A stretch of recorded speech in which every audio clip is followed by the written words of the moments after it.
Welcome back to Stories at Work, a series where I share real stories from across the world that you can use when you're driving home a business point. Now, on our website and our YouTube channel, we already have over 100 stories, and we are adding one every week. And the story bank in the website is searchable using a business point that you're looking for. So go find the story you are looking for. Now, today's story is from a book called Invisible Women by Caroline Perez. This example is one of the many included in her book to demonstrate how unconscious gender biases can impact our actions and our decisions. Let's start today's story.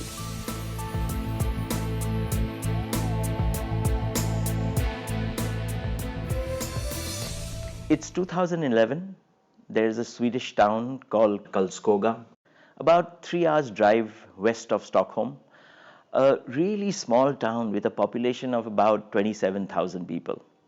The town council had brought in a bunch of researchers to review each and every policy and procedure that was used to govern that town. Their specific aim was to discover and eradicate gender bias.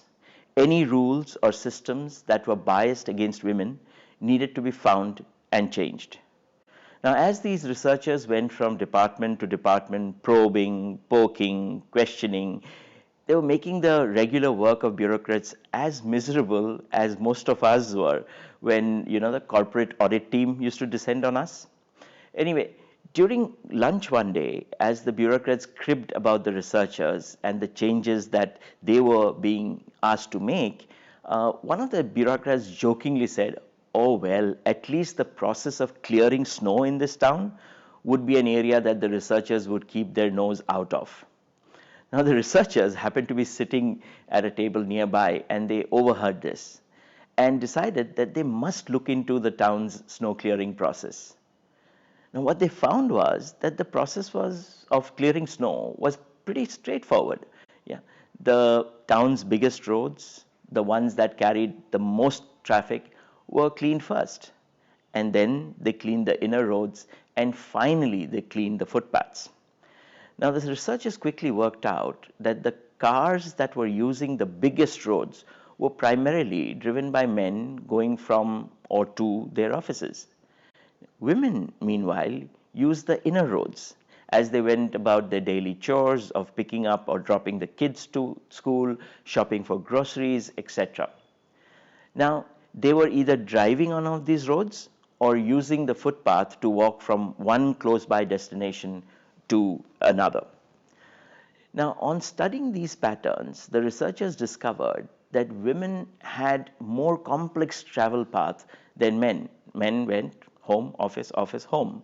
And this was true across a broad range of cities. In France, for example, 2/3 of the population using public transport were women. In Philadelphia, 64%, and in Chicago, 63%.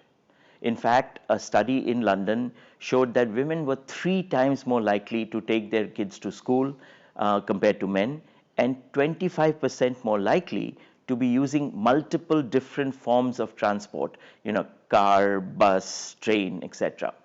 So the town's policymakers decided to reverse the snow clearing sequence. First the footpaths, then the inner roads, and then the bigger ones. After all, the change would cost the town council no extra money, just changing the sequence. Besides, a car can go very easily through 6 inches of snow, but pushing a pram through 6 inches of snow was a tedious task and indeed could be dangerous. Now, there was a mixed reaction in the town to this change in policy, but what shocked everyone was a review 6 months after the new snow clearing sequence had been put in place. The number of outdoor injuries while traveling had plummeted. Now, most people, especially women, who were using these footpaths after snowfall, found it difficult to walk. Some slipped and fell, injuring their ankles or their wrist. In fact, in some cases, they had severe injuries like broken bones or hip dislocations. Those numbers came down dramatically. Now, this also meant a huge cost saving for the town council, since medical support in Sweden is state provided. Now, it is amazing that some of these biases are hidden in plain sight. I'm sure even the bias researchers wouldn't have thought of snow clearing if it hadn't been for that bureaucrat's joke. What a story. Now, where in business can you use this story? The obvious one is to make people aware of possible hidden biases in approach, policy, practice. Yeah. This story also shows that there should be nothing that is a holy cow, nothing that this is the way things are always done, nothing that can't be questioned. Now, spotting hidden biases is not very easy. After all, if they were obvious, they wouldn't be hidden. However, if we start questioning every assumption we have, then we'll start unearthing several hidden biases. I hope you found that story both insightful and useful. Now, for another story on unconscious bias, you could listen to episode 42 about the Viking warrior. Now, as many of you know, the Storyworks YouTube channel has two playlists. The Story Bank playlist, which already has over 50 stories like this one, and these are real incidences, researched and cross-checked that they have to be real and that you can use to drive home a business point. The other playlist is called Leaders Speak. In that channel, we have videos where leaders have shared stories that have created opinions they have. So if you need a story of that same opinion, you could try our Story Bank. As I said, on our website, these are searchable. See you next week.